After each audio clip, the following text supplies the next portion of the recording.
Really, this is one of the parts which destroyed. But here we'll find the Khuzaa.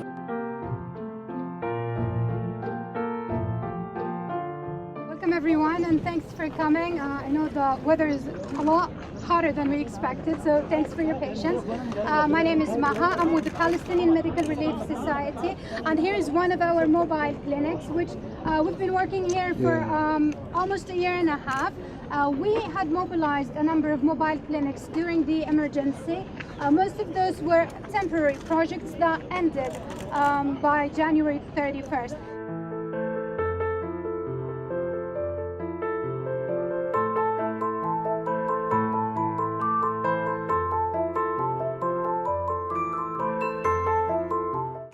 We have 12 beds, 9 beds in the big hall. Actually, we try our best.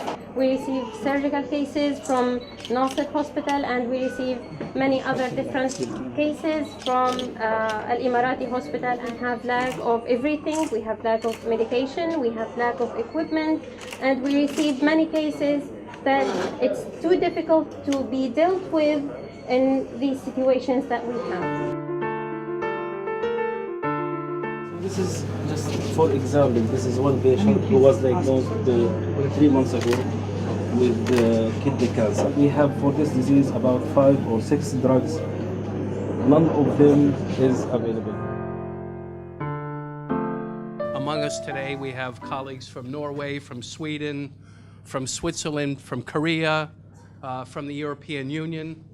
My colleagues from the UN agencies, I've already mentioned WHO, also UNFPA and UNICEF. We're here today to underscore the right of health as a national and international responsibility, but in a very specific, I would say, unique setting. Today, we see that thousands of patients must travel far to reach a primary health care clinic because theirs was destroyed or severely damaged, limiting access to health care for many.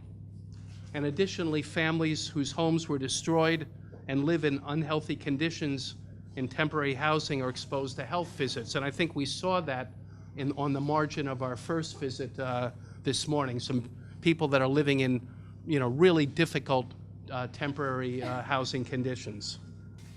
Let us all remember that during and after last year's Gaza conflict, the health sector in Gaza performed with exceptional dedication and perseverance.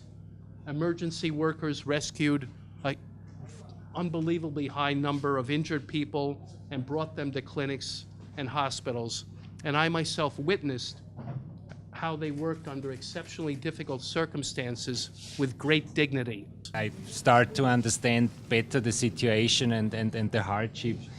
What is also clear is that health is not only about clinics and hospitals. It's clear that when we go or particularly consider the situation in these makeshift houses today, that it's the social determinants of health that play an important and critical role. Indeed, the housing situation, the water situation, to some extent the food situation, the high unemployment rates, the poverty that are greatly influencing health. I think the bigger problem on the health side is really the chronic underinvestment that the health system has seen over the past decades, and that's reflected in a variety of facts that we are seeing on the ground, on equipment that is partly completely outdated, on building situations where you really don't want to have the experience to be a patient under such circumstances.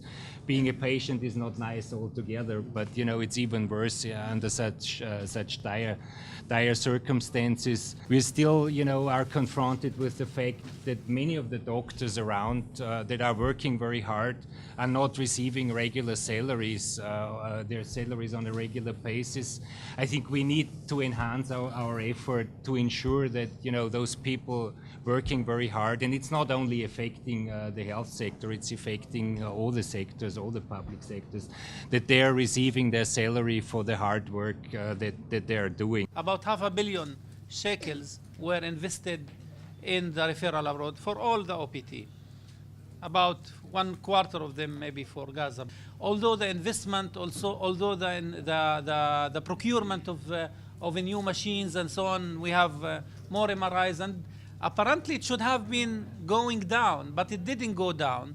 It went up dramatically. The challenges are enormous and the needs are big in the health sector, but we are looking at this kind of events to advocate for the not only the priority areas. We know the areas that are needed to be invested in.